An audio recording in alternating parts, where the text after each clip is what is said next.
देह शिवावर मोह एह शुभ कर मनते कबहू न डरो।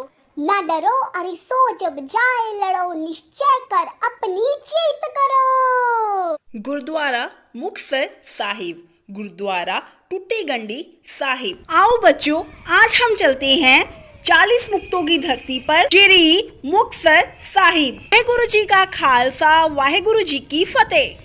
मुक्तसर साहिब, जहाँ पर देश पिता श्री गुरु गोविंद सिंह जी के 40 सिंहों ने, 40 शेरों ने अपने जीवन का बलिदान दिया था।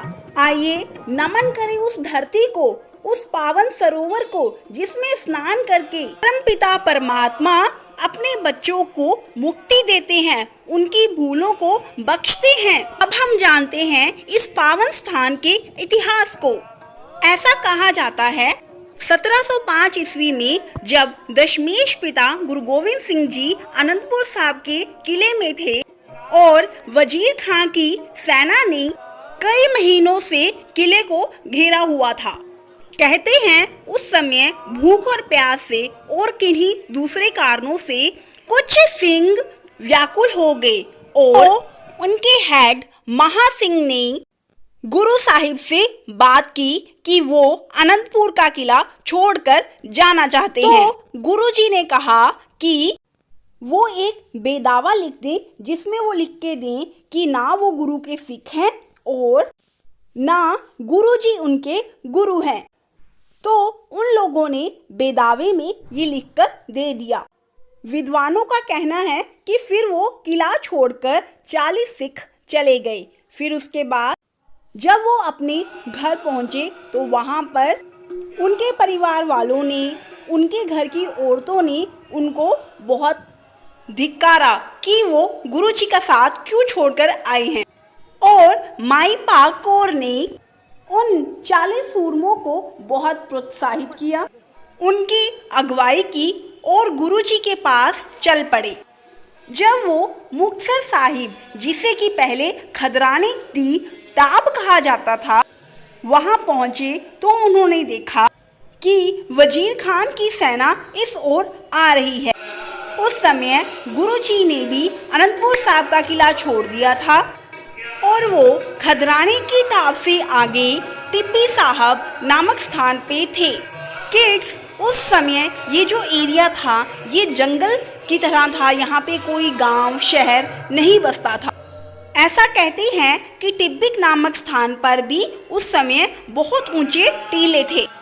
तो गुरुजी सबसे ऊंचे टीले पर अपने जत्थे के साथ रुक गए थे और दूसरी तरफ जब पाक कौर और 40 सिंहों को जब पता चला कि वजीर खां की सेना आ रही है तो उन्होंने खदराने की टाप में झाड़ियों के ऊपर इस तरीके से अपने वस्त्रों को लपेट दिया कि दुश्मन फौजों को ऐसा लगे कि यहाँ पर बहुत सारी सेना है।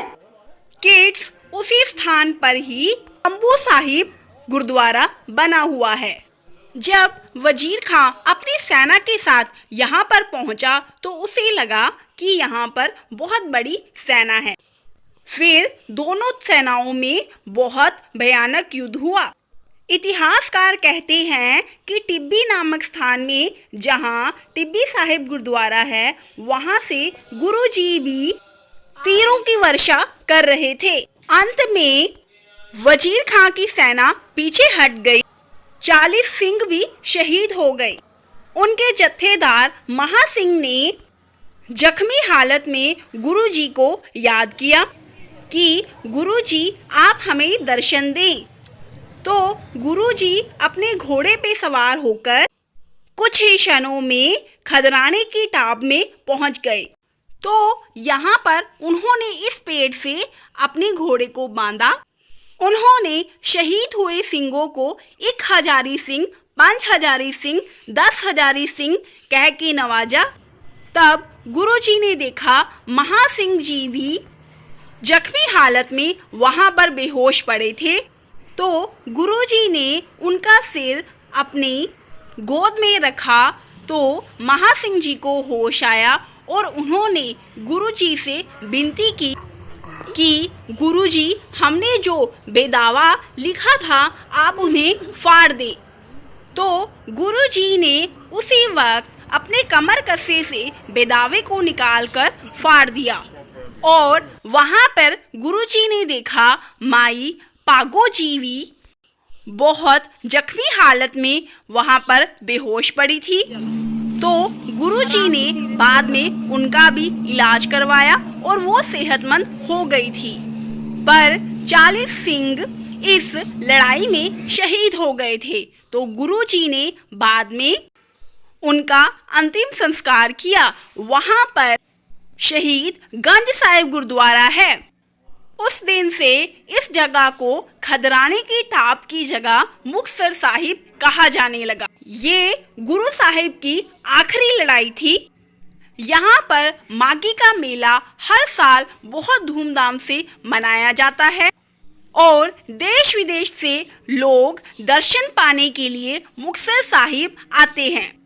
तो किड्स, आपको हमारी ये वीडियो कैसी लगी आप हमें कमेंट करके ज़रूर बताइएगा। और अगर आपको ये वीडियो अच्छी लगी हो तो आप इसे लाइक करें, अपने फ्रेंड्स और फैमिली के साथ इसे शेयर करें। और अगर आप ऐसी और भी वीडियोस देखना चाहते हैं तो आप मेरे चैनल को सब्सक्राइब करें और बेल आइकन को ज़रूर प्रेस करें। तो मिलते हैं नेक्स्ट वीडियो में। Thank you, bye bye.